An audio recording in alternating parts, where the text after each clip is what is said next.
Glutathione. Now, who has not heard of that word before tonight? There's still a lot of people raising your hands. And it wasn't that long ago where I would go give a lecture to a couple hundred people, and maybe there was a handful of folks putting up their hand. But I guarantee you this, that in the next 5 or 6 years, everybody will be using the word glutathione as commonly as you use the word antioxidant, as commonly as you use the word cholesterol. As of the present date, there's over 65,000 articles on glutathione. Every time I open up a medical journal, every time you open up a health magazine, you are going to hear about glutathione. So get very used to that word. What is glutathione? It's a small little protein made up of 3 amino acids. And you all have glutathione in your body already. What does glutathione do? Well, when I speak to a medical audience, I'll have a PowerPoint presentation and show you 20 or 30 different things that glutathione does on an intracellular level. But tonight, if you can remember just 3 things, then we've done our job in educating you. And the way to remember the 3 things, the 3 most important things that glutathione does in your body, is to remember the word AID. A-I-D. Not AIDS, applications in AIDS, but AID. A stands for antioxidant. Who's heard of antioxidants?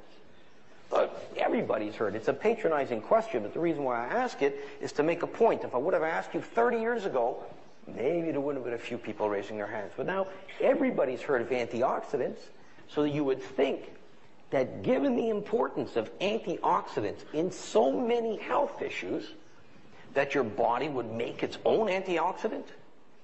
And in fact, it does. The most important antioxidant, the most abundant antioxidant, the most active antioxidant that you make is glutathione.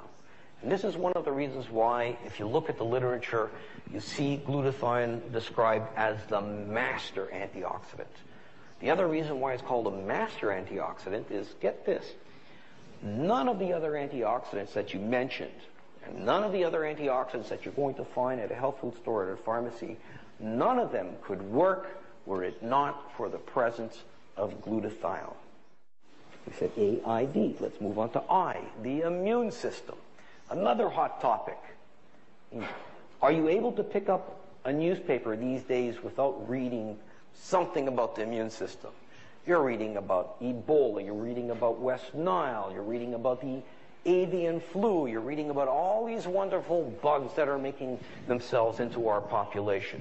Your immune system is set up to protect your body from anything that's not supposed to be in your body, what we call a foreign antigen.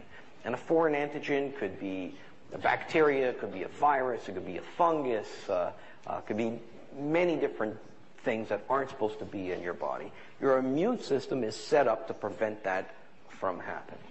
If you start running low on glutathione, your ability to fight off an infection becomes blunted. And when you look at glutathione and the way people write about glutathione, they describe glutathione literally as fuel or food for these critical white blood cells, fuel for the immune system. So that's A, glutathione, your master antioxidant. I, glutathione, fuel for your immune system. And finally, D, detoxification. And by no accident, the highest levels of glutathione that you have in your body is in your liver, which after all is your major organ of detoxification. It's responsible for getting rid of things that you're exposed to every minute of every day. Breakdown products of cigarette smoke, automobile exhaust, heavy metals like lead and mercury, pesticides and herbicides, and a long list of carcinogens, carcinogens, a cancer-causing agent, things that show up in the water that you drink, the air that you breathe, and the food that you eat every day. And I tell people that next to water, there's no more important detoxification substance in your body. When you understand the importance of glutathione in each and every single cell of your body, you'll understand why this is so critical to maintaining your health. Thank you very much for your attention.